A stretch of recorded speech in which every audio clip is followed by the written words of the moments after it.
안녕하세요. 한국사의 모순을 하나씩 벗기는 대한민국 한가운데입니다. 저희가 지난 2번에 걸쳐서 경제 분야로 이야기를 했습니다. 그래서 지난번에는 해방 이후서부터의 한국 경제, 그리고 재벌 경제에서 얘기를 했는데요. 일단은 해방 이후에 우리가 그리고 분단되는 과정에서 미군정에서 이승만 정권에 대한 원조 경제에 대해서 지난번에 첫 번째로 얘기했습니다. 간단하게 말씀드리면 첫 번째, 분단은 한국 경제가 대외 의존 경제로 전락하게 된 근본 원인이 되었다라는 것이고요. 두 번째는 원조가 우리 국민들의 필요에 의해서 들어온 것이 아니라 철저히 미국의 대공산권 전략에 따라 이루어졌다는 것입니다. 결과적으로 원조는 지금도 마찬가지지만 한국 농업을 파괴하는 데 중요한 원인을 제공했고요. 미국 입장에서는 친일 세력을 친미 세력으로 바꾸는데 중요한 수단으로 사용했다는 거죠. 그 원조 미군정 이런 과정을 통해서 두 번째 얘기했던 재벌도 육성되는 과정이었고요. 그래서 오늘도 경제 분야 세 번째 시간인데요. 전문가 김씨 오셨습니다. 안녕하세요. 예, 반갑습니다. 김씨입니다. 네, 오늘은 어떤 이야기 해주실 거죠? 네, 이제 오늘 말씀드린 내용은 한마디로 박정희 시대 경제 이렇게 좀 말씀드릴 수 있겠고, 시기적으로 보면은 이제 60년대부터 70년대까지 이렇게 보시면 되겠네요. 네, 그렇군요. 우리 청취자분들이 헷갈리실 것 같은데 첫 번째는 이승만 했고요. 지난 두 번째 방송에서는 재벌, 그리고 오늘 세 번째로 박정희 시대 경제 얘기입니다. 네. 박정희 시대 하면 지금도 뜨거운 감자죠.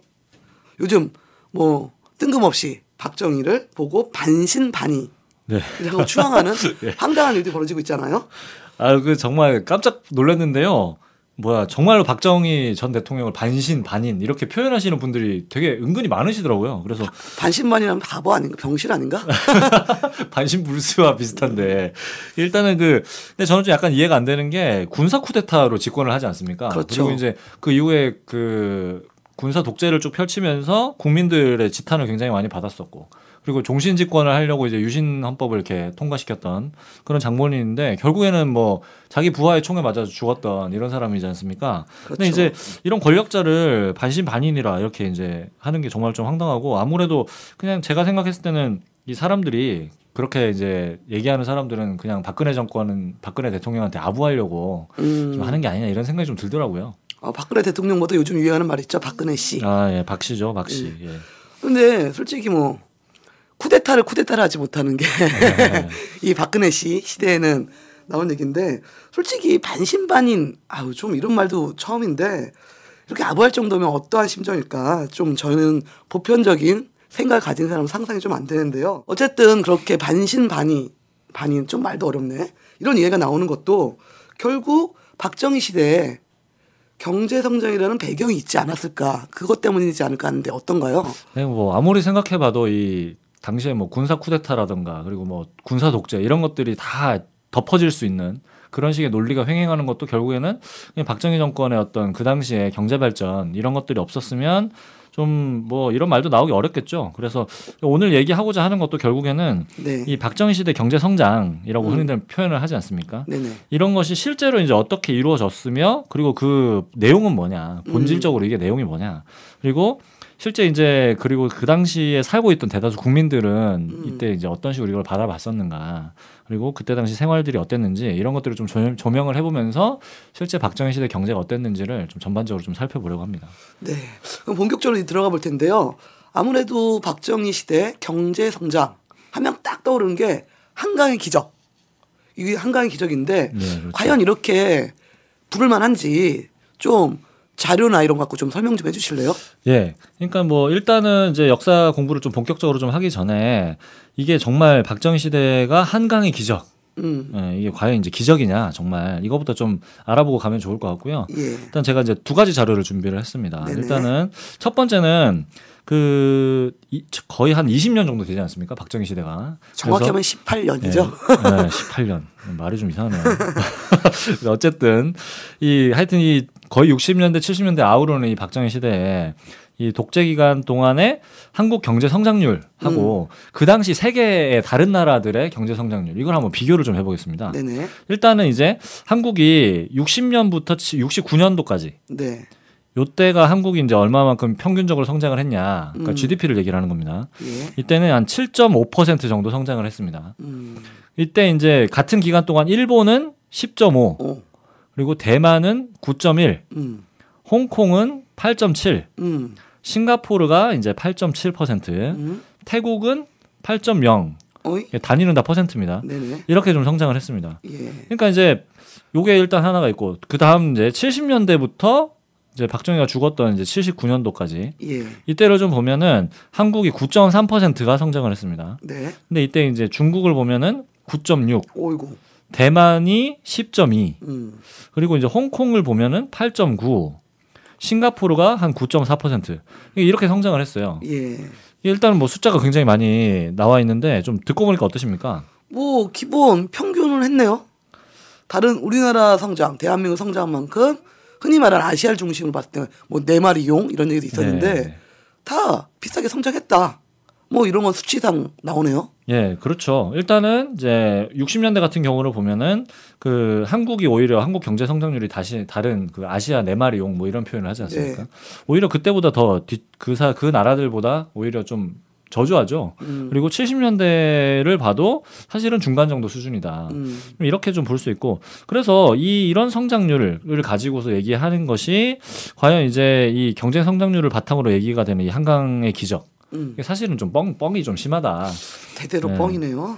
이게 좀 심하다라는 거고 그러니까 적어도 이제 기적이나 신화, 뭐 반신반인, 그러니까 신이 되는 이 정도 수준으로 좀 얘기가 되려면은 좀 독보적인 성장 이런 게 좀 돼야 되지 않습니까? 예를 그렇죠. 들어서 뭐 한국이 한 10% 성장할 때 다른 나라는 5%밖에 못했다. 뭐 이러면 좀 얘기가 되겠는데 당시에 뭐 아시아 주요 국가들을 보면은 다 이렇게 성장을 하고 있었다라는 거예요. 그래서 뭐 주요국도 아니죠, 사실 뭐 태국까지 이렇게 포함이 되는 거니까. 그럴까요? 그래서 이렇게 보기에는 좀 많이 뻥이 아니냐, 좀 이렇게 저는 생각이 드네요. 그래요. 말씀하신 것처럼 우리나라 경제가 성장한 건 사실이지만 뭐 신화, 기적 이렇게 보기엔 좀 무리가 있다. 그래서 이것 또한 상당히 미화된 거 아니냐 이런 느낌을 가질 수밖에 없습니다. 예, 근데 이제 이것뿐만 아니라 그 당시에 한국의 물가 인상률이 굉장히 높았습니다. 그러니까 뭐 무슨 말이냐면, 그러니까 대체로 보면은 그러니까 경제 성장을 아무리 빨리 해도 물가가 너무 빨리 인상이 되면 사실상 서민들 입장에서는 돌아오는 게 없잖아요. 왜냐하면은 그 경제가 성장하는 만큼 이를테면은 이제 재벌이 돈을 벌었다. 네. 회사가 돈을 벌었다. 그러면 그게 노동자들한테 임금으로 이렇게 분배가 되던가 이런 식으로 돼야 되는데 이게 물가가 너무 빨리 인상이 되다 보니까 항상 이제 물가 인상률보다는 노동자들의 임금이 인상되는 수준이 항상 낮죠. 장기적으로 그렇죠. 보면. 그렇기 때문에 물가 인상률을 잡지를 못하면 사실 이게 성장하는 게 크게 의미가 없다는 거예요. 이 서민들 입장에서 보면. 근데 이 박정희 재임 기간에 한국 물가 상승률이 평균 어느 정도였냐? 예. 15 내지 20% 수준으로 계속 올랐어요. 오이고. 그래서 뭐 단적으로 얘기를 드리면 한 라면 가격이 그 당시 20원이었는데 이게 한 2, 3년 지나니까 50원이 돼 버린 거죠. 오이고. 두 배가 넘어 버리는 뛰었네요. 거예요. 예. 예. 그럼 뭐 지금 기준으로 보면은 요즘 뭐 한 500원 넘지 않습니까? 라면 500원짜리 하나에. 예. 500원짜리 없죠. 그러니까 없지 않습니까? 사발면도 하나 1,000원 막 이렇게. 그렇죠. 하는 거예요. 그러니까 이게 이제 한 2, 3년 지나니까 벌써 한 2배, 3배 이렇게 됐다. 1,000원, 2,000원 된다. 이런 수준으로 물가가 올랐던 겁니다. 그래서 이런 식으로 봤을 때 사실 이 경제 성장률이라는 것도 서민들 입장에서 보면은 그냥 숫자에 불과하고 실제 삶에 미치는 영향은 오히려 물가 때문에 더 안 좋아졌다. 이렇게 좀 볼 수가 있죠. 아, 그렇군요. 그래서 서민들 입장에서는 뭐 지금도 마찬가지입니다만 물가가 오르니까 오히려 대부분 사람들은 살림살기가 좀 퍽퍽해졌겠다라는 걸 좀 생각이 좀 들고요. 예. 하나 이제 성장률 비교였는데 두 번째는 또 어떤 비교인가요? 그러니까 이제 두 번째 비교는 아까 이제 첫 번째 비교가 같은 시대의 다른 국가들을 좀 봤지 않습니까? 예예. 이제 지금 살펴볼 거는 한국 안에서 그러니까 역대 대통령들이 있는데 이 대통령들 중에 박정희가 과연 몇 등 정도로 경제 성장을 했냐 이걸 좀 보는 거예요. 그러니까 이제 이번에는 역사적으로 좀 살펴보는 개념인데 요걸 한번 보겠습니다. 일단은 뭐 이승만 시절은 좀 제외를 하고요. 왜냐하면 예. 뭐 너무 터무니가 없어가지고. 그리고 그 1인당 이제 국민소득 개념을 좀 가지고 왔는데요. 국민소득 증가율을 기준으로 이제 박정희 이후의 대통령들, 그러니까 뭐 네. 구체적으로 말씀드리면 박정희, 전두환, 노태우, 김영삼, 김대중, 노무현, 이명박까지 여기까지 좀 줄을 한번 세워보겠습니다. 그럼 줄을 세우면 1등이 누구냐면 네. 전두환이에요. 전두환. 오. 2등이 노태우. 오이고. 3등이 김대중. 4등이 박정희. 5등이 노무현. 6등이 김영삼. 꼴등이 이명박. 이명박 씨는 뭐. 그러니까 이렇게 돼 있고, 근데 어쨌든 박정희가 한강의 기적이라고 하는데 겨우 4등이에요, 4등. 어이고. 한국 국민 그 대통령 역대 대통령으로 봐도 4등이다. 결국 뭐 다른 나라 수치 비교나 아니면 우리나라의 대통령 그 재임 기간에 이걸 봤을 때 전혀 뭐 한강의 기적 신은 아니네요. 예, 그렇죠. 그런데 왜 우리 국민들은 그 당시 박정희 정권 시절 그 당시 경제 성장을 그쵸 뭐 눈부시고 뭐 한강의 기적이다 생각을 하게 됐을까요? 그냥 뭐 이렇게 좀 제가 어쨌든 그 시대를 제가 살아보질 않아서 그렇죠. 저희도 안 살아봤죠. 두 가지를 좀 얘기를 할 수 있을 것 같은데 일단은 첫째는 너무 이 이승만 정권 때 너무 어려웠지 않습니까? 네. 사람들의 삶이.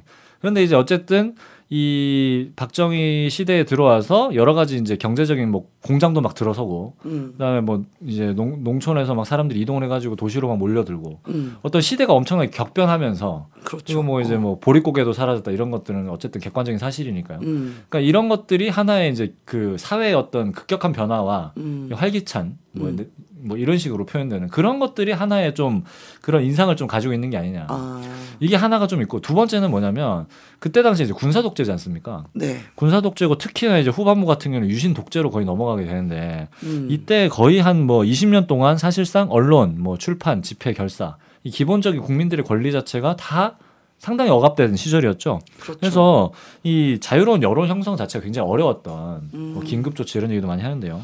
막걸리 보안법 이런 얘기도 그때 나왔고. 지금하고 별반 다르지 않네요. 네, 그렇죠. 지금하고 별반 다르지 않죠. 그래서 이제 뭐 정권의 비판적인 얘기를 하기가 굉장히 어려운 시절이기 때문에 뭐 언론 통제는 뭐 지금도 굉장히 심하지만 그때 당시도 뭐 만만치 않았지 않습니까? 그래서 이 뭐 이명박 때부터 뭐 언론 통제 당하더니 지금은 굉장히 더 심한 상태고. 뭐 근데 비교를 해봤을 때 지금 같은 경우는 인터넷이라든가 네. 스마트폰 이런 게 있어가지고 뭐 나름대로 이렇게 또 여론이 형성이 되고 하는 좀 수단들이 있는데 그 당시는 뭐 그런 게 있나요?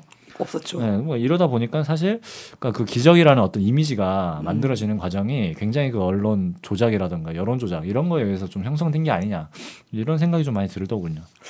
뭐 그렇게 결국은 한마디로 보니까 여론 조작의 결과다. 뭐 이렇게 볼 수 있는데 뭐 유신 독재 하면 중앙정보부 남산 네, 떠오르죠. 그렇죠. 뭐 남산 중앙정보부에 뭐 끌려가면 뭐 금방 다 뭐 어떻게 될지 모르는. 네. 뭐 중정에서 뭐 공작 정치 안 했겠습니까? 했겠죠. 뭐 언론 통제 당연히 쉬웠겠다.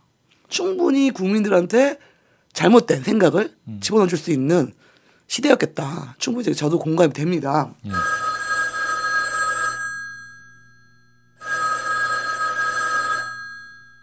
좋은 자료 많이 말씀해 주셔서 감사합니다. 일단 국제적인 비교나 역대 대통령 시절의 비교를 해보면 적어도 기적이라 할 수 없다는 의견은 충분히 수긍이 가는데요. 그래도 맨바닥부터 7에서 9% 성장을 꾸준히 했던 것도 무시할 수 없는 성과인 것은 분명한 듯합니다. 아니 이런 성과를 낸 게 박정희 대통령의 공이다 이렇게 말하는 게 잘못인가요? 예를 들면 그 경부고속도로를 과감하게 추진한 거나 이 수출 자유지역을 만들어서 수출 주도 성장 전략을 세우고 또 제조업 육성한 것은 지금도 한국 경제가 수출 잘하게 된 기반인 것 같은데요. 좀 설명 좀 부탁드립니다. 네, 청취자 전화인데요. 이분 말씀이 그래도 박정희의 추진력이 없었다면 뭐 성장률 7%에서 9% 가능했겠냐 이런 의견인데 좀 어떠신가요?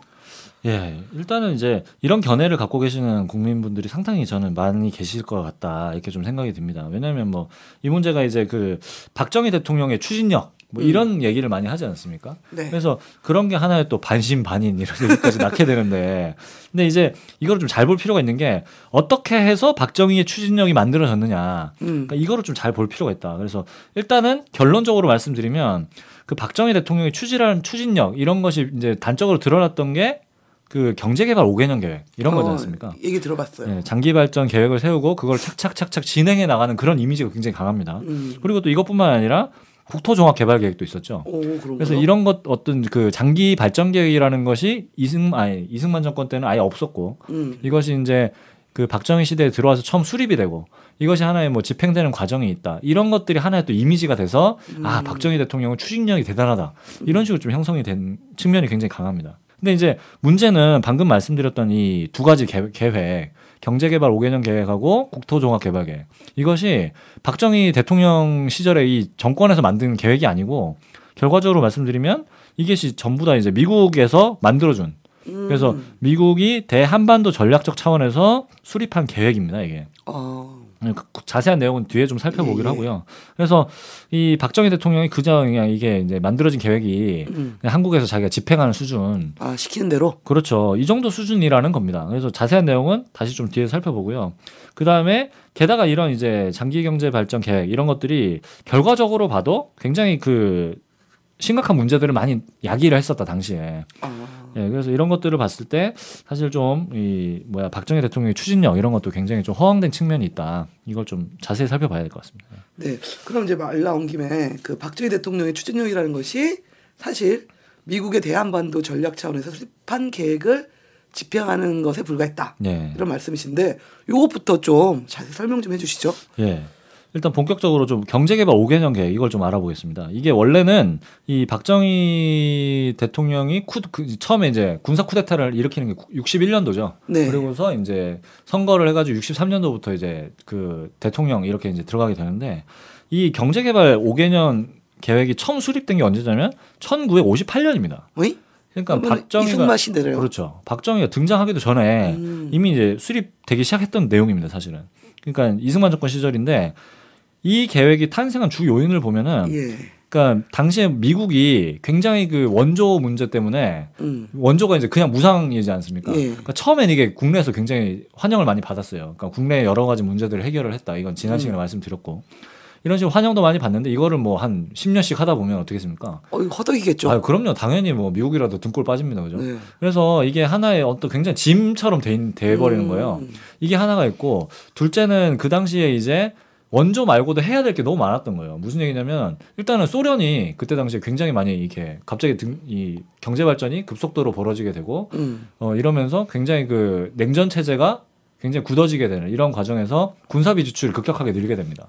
이게 하나가 있고 두 번째는 그 58년도부터 미국의 경제공황이 옵니다. 네, 그래서 이런 여러 가지 요인들이 겹치면서 굉장히 그 내후외환에 시달렸던 거예요, 미국이.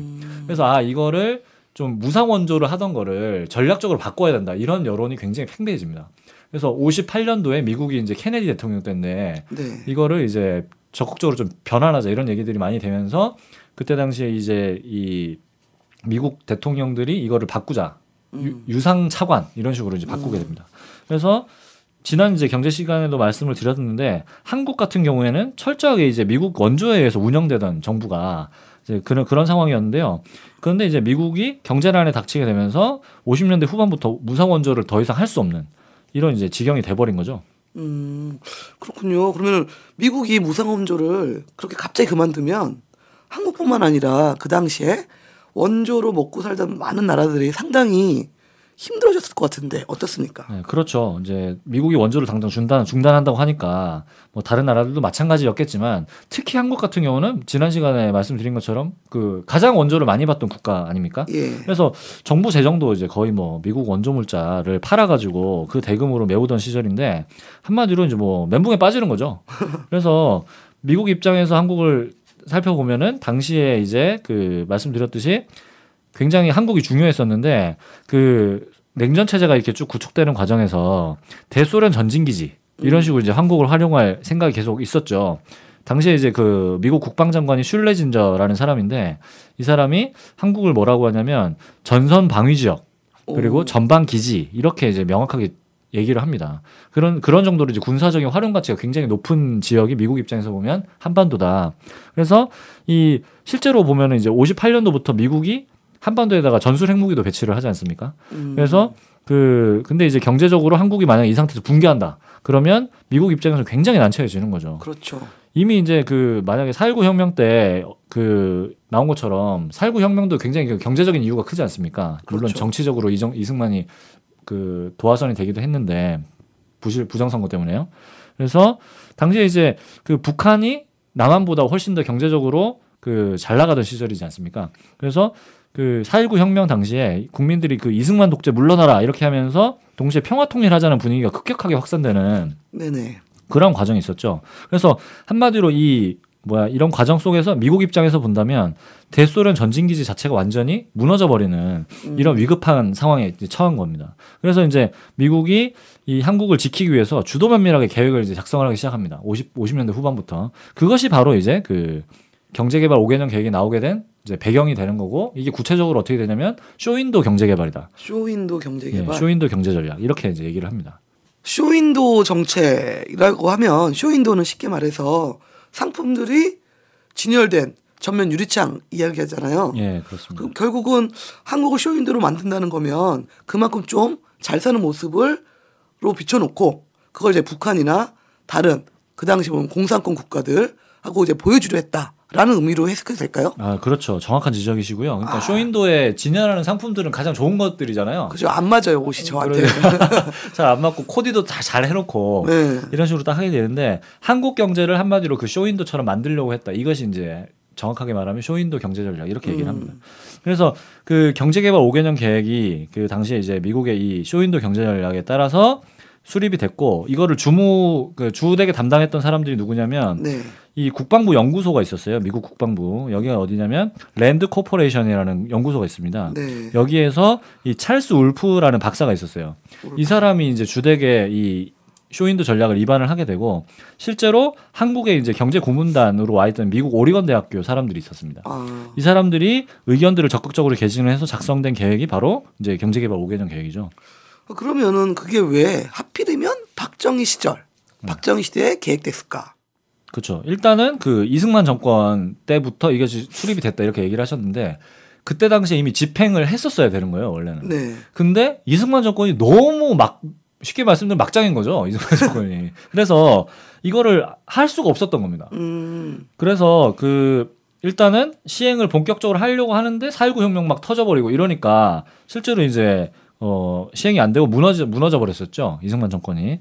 그리고 이제 미국 입장에서는 이렇게 허약한 정권을 가지고서 이렇게 이제 장기적인 개발 계획을 시행을 한다는 것 자체가 굉장히 무리다. 그래서 쇼윈도 자본주의 계획을 정말로 실현할 수 있는 그런 강력한 정권이 필요했던 겁니다, 미국 입장에서는.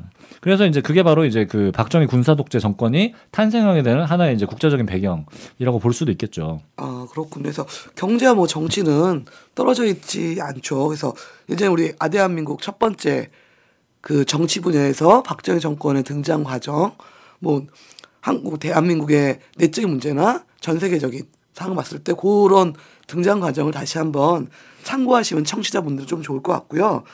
어쨌든 미국의 위기를 극복하기 위한 네. 정책, 그걸 이제 집행하기 위한 박정권의 등장과 맞물리면서 네. 박정희 정권의 이제 경제 성장을 가져오게 됐다. 예, 그렇습니다. 일단은 그래서 지금까지 이제 5개년 계획, 경제발전 계획이 나오게 된 과정, 요 배경들을 좀 살펴봤고요. 일단 내용을 좀 더 이제 구체적으로 좀 들어가 보겠습니다. 네네. 일단은 이제 저희가 이 경제개발 계획을 보려고 하는 게 실제로 이것이 박정희의 추진력으로 되어 있기 때문에 이것을 아주 이제 좀 세밀하게 살펴볼 필요가 있는데요. 일단은 그 양적으로 봤을 때 7 내지 9% 이 정도 성장했다. 네. 그런데 그 내용을 보면은 뭐 다들 아시다시피 이제 수출 주도 성장 이렇게 좀 알고 계시잖아요. 네, 그렇죠. 근데 이제 이 수출 주도 개발 전략, 이 성장 전략 이거 역시도 이 박정희 대통령이 주도적으로 입안을 해서 우리가 살 길은, 우리 한국 국민들이 살 길은, 대한민국 국민이 살 길은 수출에 있다. 이렇게 자기가 생각해서 나온 계획이 아니라는 거예요. 아, 그래요? 네, 이것도 철저하게 보면은 미국 입장에서 미국 중심의 그 당시의 세계 질서, 경제 질서 있지 않습니까? 미국이 자본주의의 어떤 제일 우두머리 국가고 그 밑에서 이제 이 경제 질서를 수립을 하는 데서 한국을 완전히 그 아래로 편입시키는, 꽁꽁 묶어버리는 그러한 이제 전략적인 사업이 이 바로 이제 그 수출주도 성장 전략이다. 이렇게 좀 보시면 될 것 같습니다. 그런데요, 말을 듣다 보니까 미국 중심의 세계 질서, 세계 경제 질서와 그것이 왜 수출 주도 성장 관계인 건지 딱 이해가 안 돼요. 예, 좀 자세히 설명을 드려야 되겠는데요. 일단은 이제 미국이 이제 지금 현재 보시면 하나의 거대한 이 소비 국가지 않습니까? 네, 그렇죠. 미국은 이제 제조업이 거의 뭐 물론 없죠. 많지만 이제 크게 뭐 좌지우지하는 건 아니고 일단은 소비가 차지하는 비중이 굉장히 높죠. 60에서 70% 가까이 되는데. 그렇죠. 그래서 이제 미국의 경제를 보려면 미국 국민들이 얼마나 소비하는지를 봐야 된다. 이런 얘기들을 많이 합니다. 그러니까 이제 그런데 미국 안에서 생산되는 건 별로 없죠. 네. 미국인들이 이제 소비하는 물건들은 죄다 이제 수입하는 것들입니다. 뭐 중국이라든가 동남아. 그리고 예전 같은 경우는 뭐 지금도 마찬가지지만 한국도 여기에 포함되어 있죠.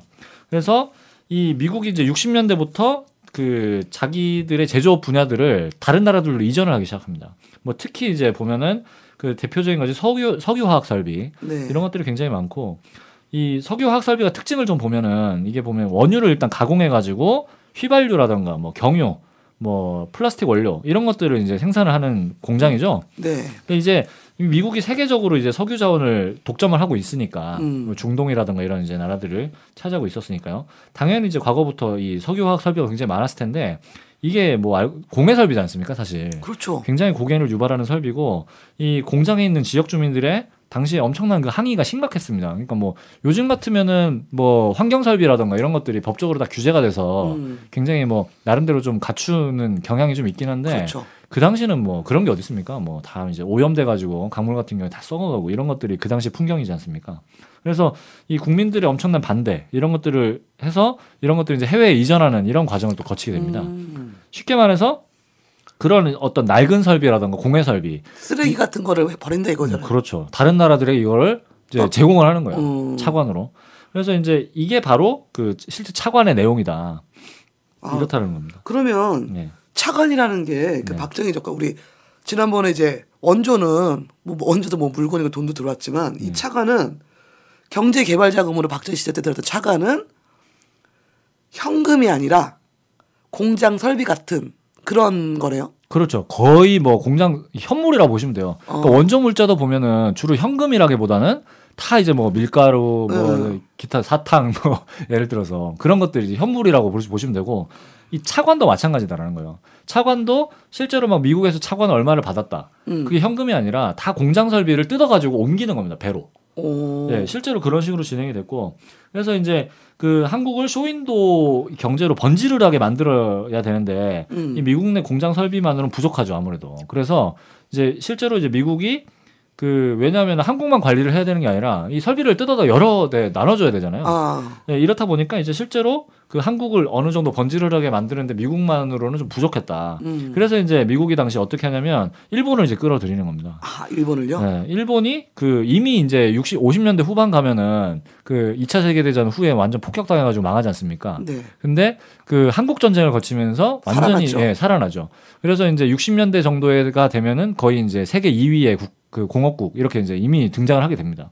그래서 그 이제 미국 입장에서는 굉장히 그 일본의 어떤 자금력, 자본 이런 것들이 필요했던 거죠. 이용하는 그런 이제 필요가 굉장히 강해졌고 그래서 이 박정희 정권 때 한일 수교가 이제 되지 않습니까? 그때 당시 억지로 비밀리에 수교해가지고 그렇죠. 김종필이 가서 이제 김종필 오이라 메모. 네, 그렇죠. 그래서 독도 어쩌고 이런 문제도 그때 발생을 하는데 그래서 이제 굴욕적인 그 한일 협정이 그때 당시 이렇게 또 체결이 되고 이런 과정에서 일본에서도 굉장히 또 많은 공장 설비들이 들어오게 된다. 단적인 대표적인 게 포항제철입니다. 포항제철. 아, 포항제철 포스코 지금? 예, 그렇습니다. 어쨌든 70년대 말인가 언젠가 포항제철 막 크게 지어서 네. 막 테레비 나오긴 했어요. 예. 그러면은 결국 그 포항제철 설비가 일본에 들어온 낡은 거다? 그렇죠. 맞습니다. 이게 이제 구체적으로 좀 말씀드리면 일본이 그때 당시 어떤 상황이었냐면 그 2차 세계대전을 거치면서 굉장히 그 설비들이 많이 남아 돌지 않겠습니까? 거의 뭐 그렇겠죠. 세계대전을 치렀으니까요. 그렇죠, 그렇죠. 근데 이제 그때 당시 설비들이 아직까지 이제 이용이 되고 있었던 거예요. 40년대 설비들이 50년대, 60년대 초반까지. 그러니까 일본 입장에서 보면 이런 것들을 한번 이렇게 뭐라고 해야 될까요? 판을 갈아 엎어야 되는 이런 상황이 있었던 거죠. 그래서 신빙으로 교체해야 되는구나. 그렇죠. 예. 신빙. 예. 신빙으로 이렇게 갈아야 되는. 죄송합니다. 좀 예. 그래서 그때 당시 이제 제철소를 좀 보면 후지, 야하다, 고옥강 이런 이제 3대 제철업소가 있었어요. 후지가 필름이 아니었네요. 예, 원래 이제 제철업도 했다고 합니다. 그래서 이 제철업체가 신공법을 도입을 합니다. 이 도입을 하면서 지금의 그 신일본제철 이게 굉장히 큰 기업이죠. 한국의 포스코와 버금가는. 그래서 이 신일본제철로 통합하는 상태가 그때 당시에 이제 그 배경이 있는데 일본 입장에서는 그래서 이 신공법을 도입을 하면서 남아도는 쓸모없는 과거의 이 제철 설비. 이거를 원래는 고철 처리를 해야 되는데 이거를 그냥 한국에다 차관을 제공하는 형태로 해서 주는 거죠. 그래서 이제 그렇게 주면서 전쟁 배상 문제를 손쉽게 이렇게 마무리하는 이런 문제 과정도 있었습니다. 결국은 한마디로 폐기해서 쓰레기장에 갖다 버려야 될 거를 전쟁 배상금으로 우리한테 줬다. 예, 그렇죠. 일본 사람들한테 받은 게 그런 거 아니에요. 네, 맞습니다. 아, 참네. 갑자기 뒷목 당기네. 아, 그렇죠. 뒷골 당기는 얘기 아닐 수가 없는데요, 이게. 이런 식으로 이제 한국의 차관이 이제 들여온 낡은 설비들의 특징을 좀 요약을 좀 해보면은 어떤 게 네. 있느냐. 화학, 섬유, 정유, 이런 게 굉장히 많습니다. 그래서 이제 이런 것들 특징이 공해 유발 설비, 그리고 어떤 단순 가공 설비, 좀 이렇게 보시면 될 것 같고, 이런 설비들이 대체로 이제 50년대에 형성되기 시작했던 그 초기 재벌들 있지 않습니까? 예, 예. 이 재벌들에게 장기 할부로 이렇게 다 넘겨지게 돼요. 장기 할부. 네, 장기 할부로. 그래서 특히 뭐 단적인 예가 섬유업계에 보면은 그 제일압섬, 삼성 거. 선경, 예, 그렇죠. 삼성이죠. 삼성이 그 지난 시간에도 말씀드렸죠. 그 제일제당 이런 거. 그렇죠, 그렇죠. 제일압섬, 선경, 그다음에 코오롱, 그다음에 현재 지금 원진레이온 이렇게 돼 있는데 이게 이제 과거에는 흥한 이런 이제 섬유 기업들이 막 그때 당시에 막 들어서게 되고 화학업계 같은 경우는 그 삼성 석유화학, 호남 석유화학, 럭키 석유화학, 지금 이제 LG죠. LG 석유화학. 이런 것들도 그때 당시 생깁니다. 그리고 이제 뭐 정유업계 하면 이제 경인에너지, 지금 SK에너지죠. 그다음에 극동정유, 이게 지금 현대오일뱅크입니다. 그러니까 이런 기업들이 다 그 미국의 낡은 설비를 다 이렇게 장기 할부로 받아다가 다 이제 공장 세운 거예요, 당시. 아, 그러니까 지난번 저희가 두 번째 얘기했던 재벌 문제도 어쨌든 미국의 적산부라 원조 그때 재벌이 좀 어쨌든 성장하는 데 됐다 중요하게 했는데 또 이것이 60년대 70년대 재벌들도 미국 일본 자본의 그런 쓰레기 고철돈을 받아가지고 성장했다. 네. 결국은 재벌의 성장은 미국과 일본의 힘이 없었더라면 성장 못했다. 이런 거잖아요. 그렇죠. 그러니까 이제 첫 시간에 제가 그 사육이라는 얘기를 드렸잖아요. 네. 사육 경제. 네네. 길러지는 경제다. 그러니까 이게 이제 여기서 드러나는 겁니다. 그러니까 처음에 원조 받아서 먹고, 두 번째는 이제 차관 받아가지고 그 낡은 거의 고철 덩어리 받아가지고 이거를 공장 세워서 막 이제 그 제품부터 그 원자재부터 부품까지 다 받아다가 이렇게 해가지고 한 게 이제 완전히 길러지는 경제. 이게 사육 경제다 이렇게 얘기할 수 있고, 한마디로 이게 재벌이 커온 과정을 보면은 완전히 그 미군정 때부터 미국이랑 연줄이 없으면 뭐 사업 자체가 불가능했잖아요. 네네. 그리고 이제 60년대 이후에도 마찬가지다. 그러니까 차관 이런 설비를 받을 수 있는 게 다 뭐 정권이 보장이 없으면 안 되는 거잖아요. 그때 당시에 뭐 재벌들이 얼마나 규모가 컸으면 크겠습니까? 그렇죠. 거의 뭐 신용도 없는 이런 상태에서 이런 게 가능했다라는 거죠. 그래서 이제 그 미국 입장에서 보면은 그 60년대 70년대까지 오면서도 당시에 50년대에 뿌려놓은 씨앗이 점점 이제 성장되는, 그래서 자기 지지 기반이 계속 이제 확대되고 강화되는 이러한 과정이다. 이렇게 보시면 될 것 같고요. 더 큰 문제가 뭐냐면 그 이러한 설비가 그 원조 때도 잠깐 말씀드렸던 것 같은데 한국 국민들의 필요에 의해서 도입된 게 전혀 아니라는 거예요. 그래서 한국 국민들에게 당시에 필요한 게 뭐겠습니까? 당연히 이제 국민들이 소비할 물품이 없고 이렇기 때문에 중화학 설비도 필요하지만 당연히 이제 소비재 이 생산 하는 설비들도 굉장히 많이 필요합니다. 근데 이런 것들은 전혀 뭐 계획조차 세우지 못하고 이런 거에 뭐 쉽게 말씀드리면 어떻게 포장이 되느냐, 중화학공업 우선 전략이다. 뭐 이런 식으로 해가지고 중화학공업 우선 전략과 수출주도 성장 이 전략이 하나로 이제 패키지로 묶여가지고 네. 1+1이죠. 패키지로 딱 묶여가지고 이게 이제 포장이 딱 된 겁니다. 그렇군요. 그러니까 결국은 원조 물질을 선택하는 과정도 사실상 뭐 우리가 원하는 게 아니라 미국에 의해서 니네 우리가 쓸모 없을까 그렇게 말은 안 하지만 미국에 필요 없거나 남아도는 물건을 그냥 원조로 주는 그런 상황인 거네요. 예, 그렇죠. 게다가 이제 아까 석유화학 설비 말씀드렸는데 석유화학 설비가 한국에 딱 들어오게 되면은 일단은 석유를 수입을 해야 돼요. 안 그러면 공장이 안 돌아가지 않습니까? 예, 그때 당시에 뭐 한국이 에너지를 쓰면은 뭐 얼마나 쓰겠습니까? 사실 뭐 자동차가 뭐 100만 대씩 있는 것도 아닌 거고. 그죠.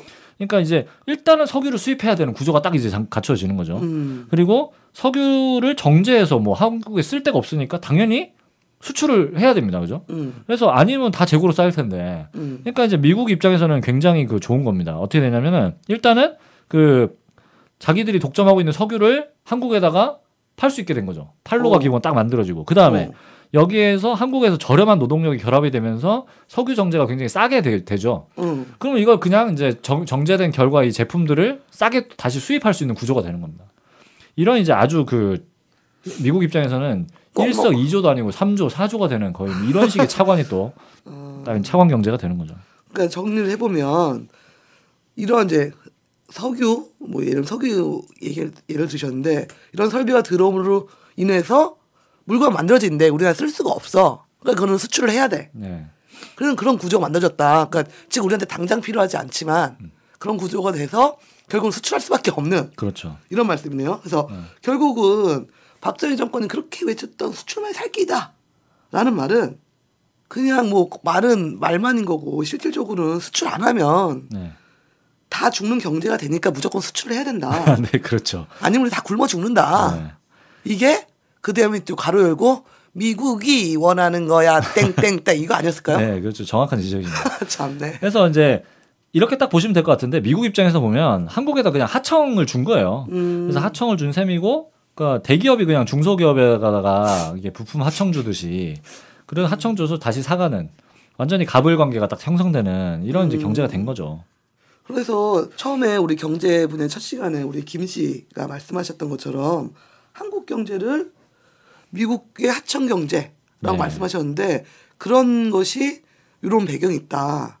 그리고 아까도 잠깐 언급해 주셨는데 한국 경제 사육 경제다. 네. 라는 말도 결국은 미국의 원조와 차관을 통해서 길들어지고 키워지는 경제. 예. 뭐 키워져 성장을 했지만 결국은 다시 미국을 위해서 도움을 주는 경제. 그렇죠. 이런 경제다. 이런 말씀이네요. 맞습니다. 그래서 이제 이 경제개발 5개년 계획, 이 박정희가 수립한 것처럼 되어 있는 네네. 이 경제개발 계획을 계속 하면 할수록 한국 경제 이제 하청업체나 다름없는 이 한국 경제가 이 자체로 그냥 하청 상태에서 계속 커져가는 거죠. 그러니까 성장은 성장대로 하는데 외적으로 보면 성장을 하는데 본질적으로 봤을 때는 그냥 하청업체가 계속 커져가는 이런 이제 상태가 되는 거고, 게다가 이제 수출을 하려면은 본래 이제 설비가 원래 있었던 그 미국이나 일본 이런 데서 부품이라든가 원자재 이런 것들도 죄다 이제 수입을 해야 하는 거죠. 왜냐하면 한국에 뭐 부품 공장이 있습니까? 아무것도 없죠. 네. 그러니까 미국이 차관을 제공할 때도 굉장히 그 머리를 잘 굴립니다. 그 공장 설비를 갖다 주면서 그 공장에 들어가는 기계나 부품을 생산하는 설비들은 절대로 주질 않아요. 그러면 예를 들어서 공장이 가동되다가 고장이 난다. 그러면 한국에서 고칠 수가 없는 겁니다. 미국에서 기술자가 와야 돼요. 부품을 싸들고. 그러니까 이런 상태가 돼버리니까 완전히 그 미국에 의존하는 경제가 되는 거죠. 그래서 그 60년대, 70년대 이 20년간 한국으로 수입됐던 그 상품들 중에서 원자재라든가 부품의 비중이 거의 뭐 한 60에서 70% 정도 수준까지 이제 달하게 됩니다. 그래서 이 수출 주도 성장 전략이 완전히 거의 허구다, 허구. 이렇게 좀 볼 수 있는 거죠. 그래요. 근데 수출 주도 성장 전략 이런 말은 요즘도 계속되는 이야기이고 또 재벌들이 수출을 잘해야 한국 경제가 잘 된다. 뭐 이렇게 얘기하지 않습니까? 네. 하지만 실사를 들여다보면은 정말 뭐 텅 빈 쭉정이 뭐 이런 거잖아요. 네. 속빈 강정 속빈 뭐 강정. 이런 거잖아요. 그래서 근데 그렇게 보니까 결국은 박정희 시절서부터 지금까지 한국 경제가 본질적으로 달라진 것은 하나도 없다. 네. 이렇게 볼 수 있을 것 같고요. 일단 경제개발 5개년서부터 해가지고 청취자 전화까지 들으면서 이런 얘기를 쭉 했는데 그러면 이거 좀 생소한 단어일 수도 있을 것 같은데 국토종합개발계획 예. 이것도 좀 말씀해 주시죠. 이게 이제 그런 거죠. 그 경부고속도로 깔고 그런 계획입니다. 그래서 그 요게 이제 그 경제 개발을 위한 그 하나의 어떤 사회 간접 자본을 확충해야 된다. 이런 식으로 이제 표방이 되면서 이제 도입이 됐던 계획이죠. 네네. 그러니까 뭐 사회 간접 자본이라는 게 도로, 항만, 뭐 이런 철도 이런 시설이지 않습니까? 네. 이런 게 이제 평시 같은 경우는 경제적으로 사용이 되는데 전시에 딱 돌입이 되면 어떻게 됩니까? 이게 모두 이제 군사용으로 딱 전환이 되는. 그래서 이제 군대 갔다 오신 분들은 다 아시겠지만 주요 도로는 다 군사 번호가 다 있지 않습니까? 그래서 그래요? 예, 뭐 이를테면은 뭐 저기 뭡니까? 강변북로, 뭐 올림픽대로 이게 다 이제 그 일반 차들이 다니지 못하고 전부 다 전시용 도로로 다 전환이 됩니다. 그렇겠죠. 그러니까 모든 그 국가 이 자산이라는 게 전시용으로 다 전환이 되는 이런 이제 이중적인 성격을 갖고 있는데 이 60년대 후반에 그 경부고속도로라든가 이제 70년대 가면 호남고속도로 이런 이제 거대 공사가 굉장히 무리스럽게 추진이 되죠. 이게 이제 그 추진하면서도 굉장히 말이 많습니다. 그죠? 이게 그래요? 뭐 할 수 있는 거냐, 이걸 도대체 어떻게 해야 되는 거냐부터 해서 자금은 어디서 나오는 거냐, 실제로 이걸 한국 입장에서 한국 그 실력으로 할 수 있는 거냐부터 해서 뭐 공사는 누가 할 거냐 막 하나부터 열까지가 다 문제인데요. 이거를 박정희가 강행을 하죠.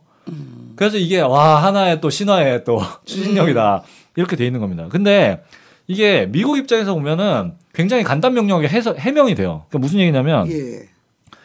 이 50년대 후반부터 전술 핵무기를 그 주한미군 기지에 다 들여오게 되고 그 굉장히 그 군사 작전을 하는데 엄청나게 열악한 환경을 갖고 있는 게 한국이죠. 도로가 없지 않습니까? 그렇죠. 그 탱크가 뭐 논두렁 길을 갈 수도 아유, 없고. 그러니까. 그래서 이 부산에다가 예를 들어 전차가 오면은 이걸 실어 날라야 되는데 도로가 있어야 실어 날라죠.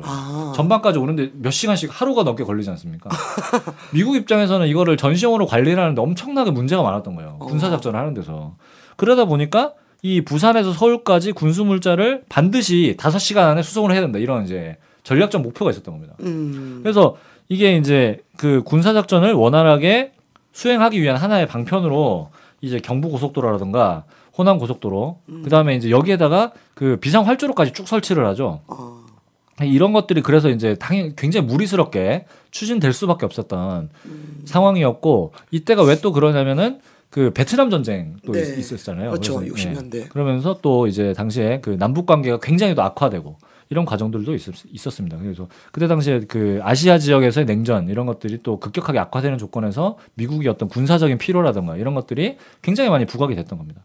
그래서 지금도 보시면 그 이제 미군 공군 기지가 있는 저기 수원, 오산 이쪽을 가보시면 그 일본 국도 있지 않습니까? 네. 일본 국도에 비상활주로 지금도 있죠. 아직 그래요? 폐쇄되지 않고. 그리고 이제 원래 이 국도상에 총 한 5개 비상활주로가 지금도 여전히 남아 있다. 뭐 한마디로 뭐 공공연한 군사 기밀인데 이런 것들도 그냥 보면은 이 도로의 성격 자체가 원래 최초에 만들어질 때 굉장히 군사적 목적을 염두에 두고 만들었다. 이렇게 보시면 될 것 같습니다. 국토종합개발계획이 결국은 그런 용도였다. 네. 뭐 아대한민국 들으시는 분들 뭐 고속도로 저도 자주 이용하는데 별로 이런 의미가 있었다라는 거는 좀 새로운 충격? 새로운 충격이네요. 그래서 완전히 그런 모습 자체가 일제시대 우리 식민지 시대 그 병창 기지화 해가지고 신장로 닦았고 네. 그런 모습과 같다. 그렇죠. 그때 이제 생긴 철도들이 다 그런 차원에서 생긴 거죠. 일제시대 때. 그러니까 그렇죠. 주된 목적이 뭐였냐 이게 좀 중요한 것 같아요. 고속도로가 생겼으니까 다 좋다. 이렇게 보기에는 무리가 있다라는 겁니다. 왜냐하면 이게 전적으로 미국의 계획에 의해서 세워진 거고 그 건설되는 과정에서도 굉장히 무리스럽게 추진이 될 수밖에 없었는데도 이걸 강행을 했다라는 거죠. 그러니까 이런 조건에서 그 당연히 국민들이 이걸 굉장히 잘 활용하면서 뭐 경제 발전이 이룩된 측면도 무시할 수는 없는데 어쨌든 간에 본질적인 문제에서 이 미국 입장에서 이걸 잘 보는 게 중요하다. 그래서 이제 그 사실상 그 일제 강점기 시절에 물자 반출 또는 병력 수송을 위한 그 철도 부설이라든가 어떤 항만 확충 이런 사업과 성격적으로 본질적으로 봤을 때 이 성격이 사실 같다 이렇게 보는 게 맞겠죠. 그리고 이제 자기들이 뭐 이익도 안 되는데 뭐하러 이걸 무리스럽게 하겠습니까? 그래서 한국에다가 이제 미국이 그냥 뭐 다 돈 다 대주면서 도로 깔고 항만 새로 해라 이렇게 뭐 할 이유가 없지 않습니까? 그래서 그 계속 뭐 강조드리는 바지만 이게 철저하게 미국의 전략적으로 세워진 계획이고 미국 입장에서 그래서 이 그 건설됐던 당시에 어떤 것들을 바라보는 게 중요하다. 그래야지 본질적인 내용을 알 수 있다. 예, 이게 좀 중요한 내용인 것 같습니다. 네.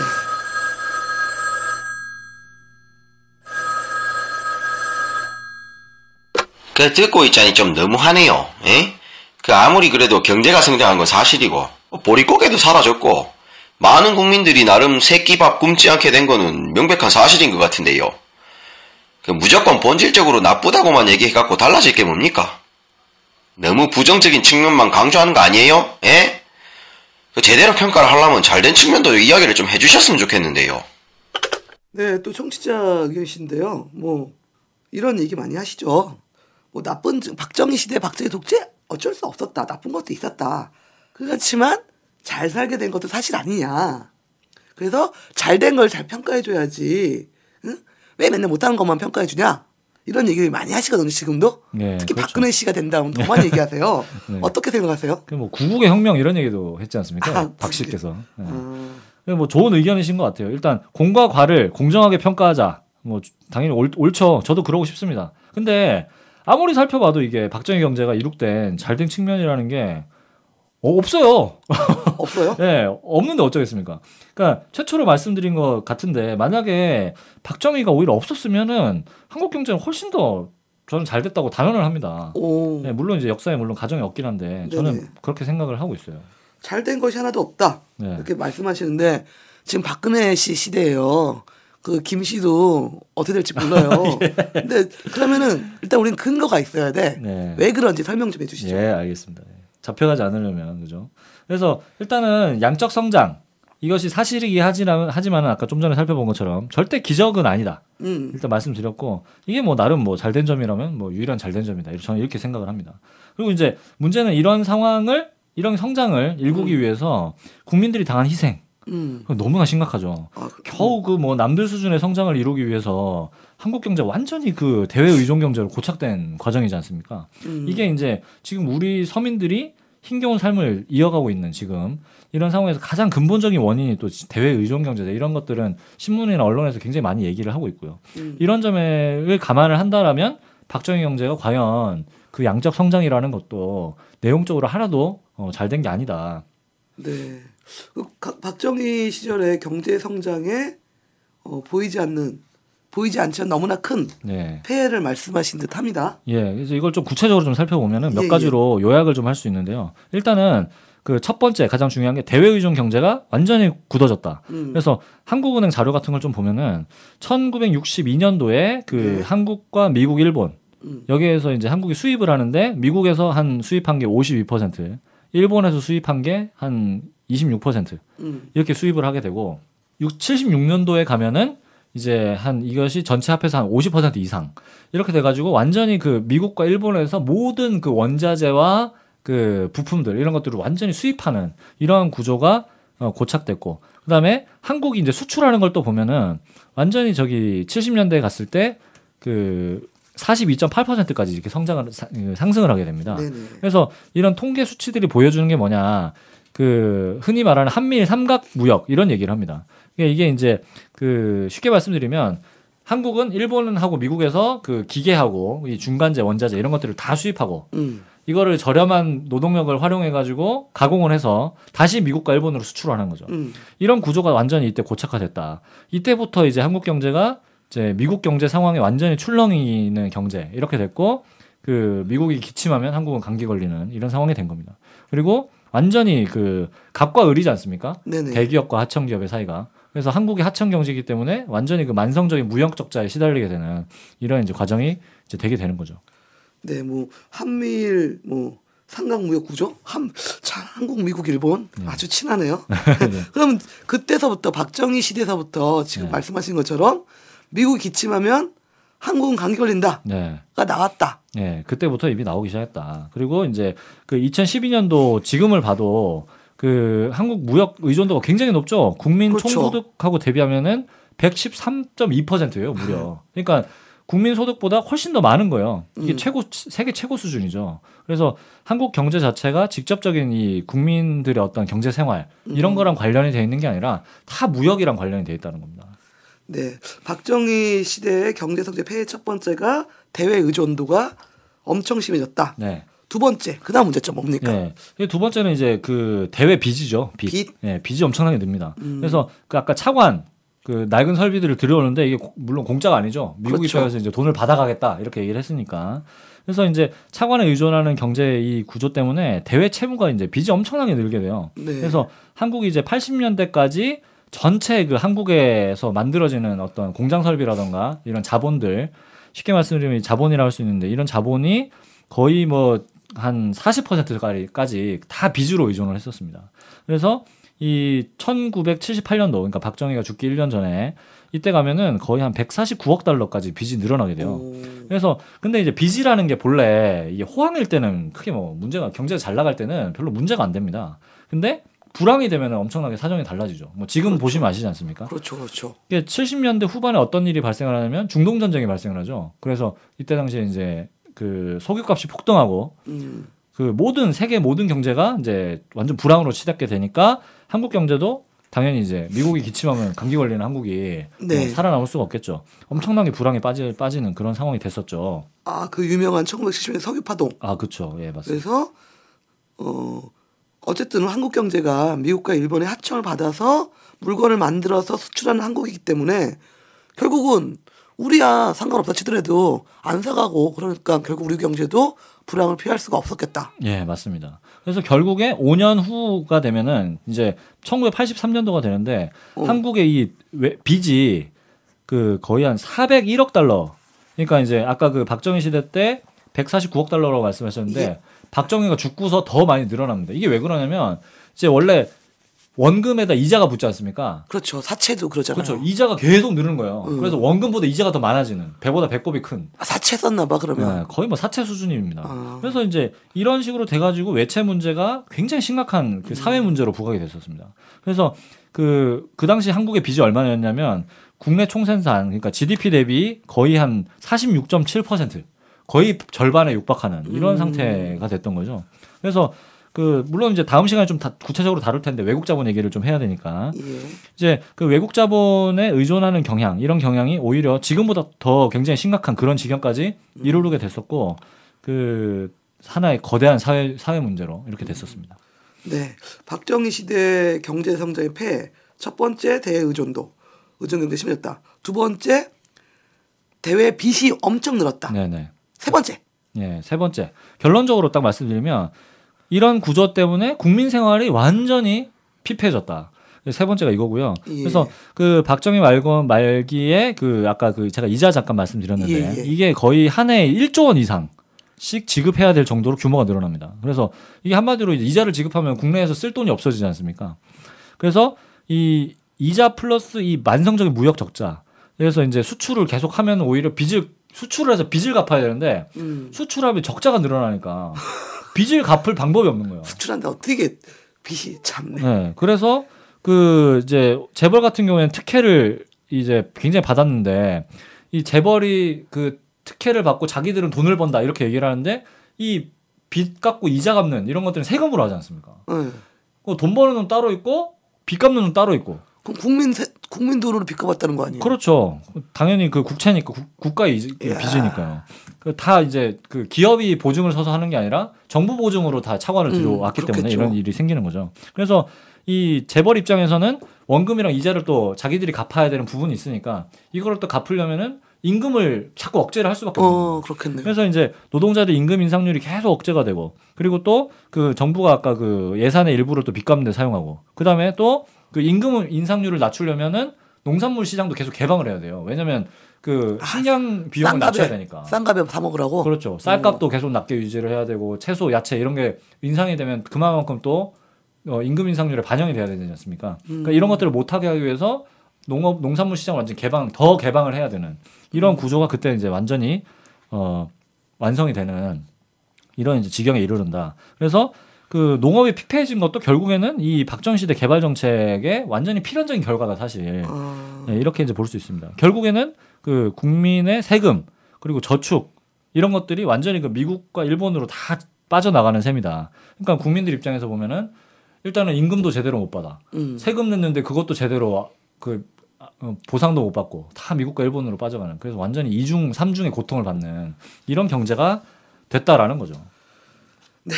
말씀을 듣고 보니 정말로 칭찬할 게 한 개도 없는 박정희 시대의 경제네요. 근데 이거를 한가한 기적이다 라고 포장하고 국민의 눈과 귀를 속이는 것도 참 깝깝합니다. 실질적으로 뭐 박근혜 씨가 다시 대통령이 돼가지고 요즘 유행할 말이 있어요. 박씨 심은 곳에 독재를 한다. 오, 괜찮네요. 어쨌든 네. 그래서 박근혜 시대가 박근혜 씨가 대통령 되니까 박근혜 씨 시대다 보니까 박정희를 더 환상을 갖고 포장하는 이런 잘못된 일들이 벌어지고 있습니다. 박정희 시대가 무엇이 나쁜 지점인지 정확히 잘 짚어봐야지 이후 다시 또 다른 슬픈 역사 반복되지 않기 때문에 저희는 이제 박정희 시대 경제 발전에 어떻게 보면은 허상인 거죠. 허상에 대해서 말씀을 드렸습니다. 주권방송을 아끼시는 해내외 시청자 여러분 반갑습니다. 주권방송이 평화통일과 주권회복을 위한 진보 언론의 사명을 안고 출범한 지 3년이 다 되어갑니다. 지난 3년간 왜곡된 역사의 진실을 알리고 민족 번영의 길을 모색하기 위해 열심히 뛰어왔습니다. 주권방송에 보내주신 결의의 성원과 격려에 감사드립니다. 앞으로도 역사의 진보와 민족의 통일을 향해 쉼없이 달려가겠습니다. 주권방송이 더 힘차게 달리기 위해 해내외 동포들을 주권방송의 새로운 주주로 모십니다. 참여 방법은 주권방송 홈페이지 615tv.net에서 주식 인수하기 배너로 들어오셔서 인수증을 내려받아 작성해서 보내주시면 됩니다. 해내외 동포분들의 적극적인 참여와 성원으로 평화통일 진보 언론답게 더 열심히 일하겠습니다. 고맙습니다.